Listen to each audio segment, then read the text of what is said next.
বাইকের শোরুম থেকে প্রায় 1.5 কোটি টাকা প্রতারণার অভিযোগে প্রধাননগর থানার পুলিশ একজনকে গ্রেফতার করেছে। পুলিশ জানিয়েছে, ধৃত ওই যুবকের নাম সৌরভ বসু।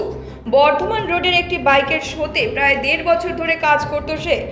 শোরুমের হিসেব করতে গিয়ে মালিক পক্ষ দেখেন প্রায় 1.5 কোটি টাকার কোনো হিসেব মিলছে না। এরপরই তিনি পুলিশে অভিযোগ দায়ের করেন।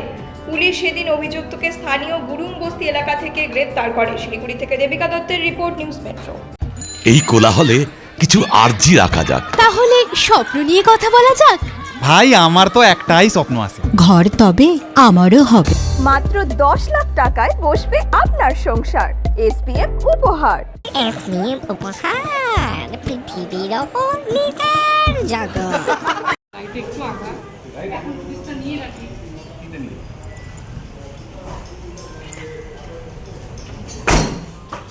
মেডিকেল করবো, মেডিকেল মারি দি যা।